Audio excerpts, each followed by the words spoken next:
朝鲜承认2个乌东共和国，乌克兰猝不及防，朝鲜真的在下一盘大棋吗？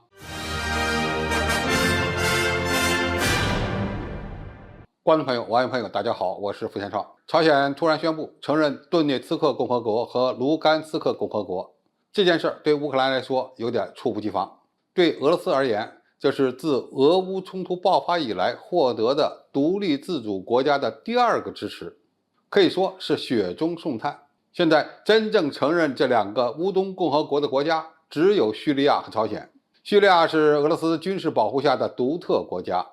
站在乌克兰对立面是可以预期的。但是朝鲜作为一个东北亚国家，俄罗斯可能无法决定其外交政策，所以这个决策刺痛了西方的神经。比如日本外交部就表示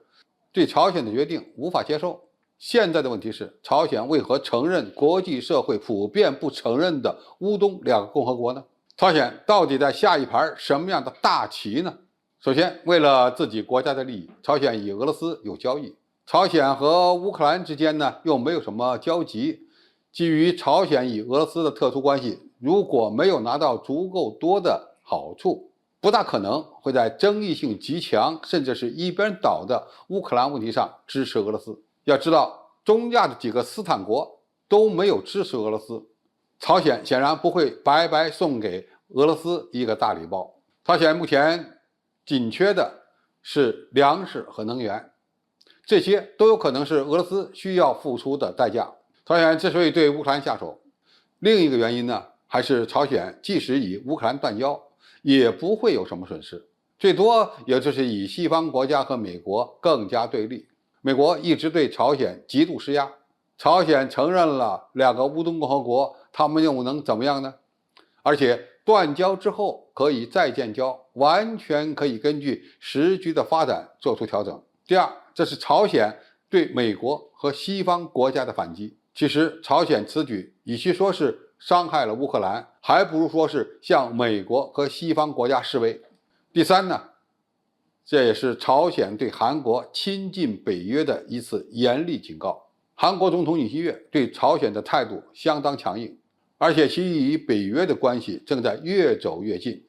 相比于中国，朝鲜是对北约把触角伸向亚洲最敏感的国家之一，而俄乌冲突又是北约东扩所引发的，所以朝鲜支持俄罗斯在乌克兰问题上的立场，也可以说是对北约和韩国的严厉警告。第四，这是朝鲜宣示其国际影响力的一个重要方式，以增强朝鲜在国际上的影响力。朝鲜过去在国际上扩大其影响力，多是通过阅兵、导弹试射或者是核试验进行。现在通过一次外交事件就可以证明自己的重要价值，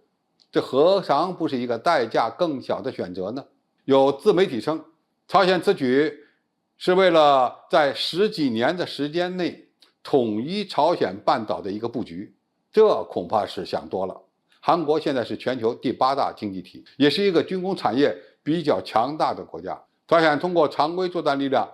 还不太容易击败韩国，更不可能与俄罗斯一起在朝鲜半岛挑起战事，而且俄军也没有实力在朝鲜半岛与美韩联军对决。总体来看，朝鲜承认2个乌东共和国的独立，与叙利亚的情况完全不同。如果说叙利亚承认2个乌东共和国是对俄罗斯军事保护的投桃报李，那么朝鲜显然是为了本国的利益，以便拿到足够多的好处。乌克兰可能预料到叙利亚的选择，但是没有想到被朝鲜又当头打了一棒。这一棒真正的目标是打向以美国为首的反朝鲜的西方集团，更是对韩国的一个警告。过去人们经常看到朝鲜用导弹试射来展示自己的军事实力，从而维护自身的安全。现在朝鲜利用独特的国际环境，在外交层面上主动出击，为自己捞取足够多的利益。这样的外交举措以及其对全球局势所造成的影响，值得我们密切关注。好，今天的评述就到这里，谢谢大家收看，我们下期再见。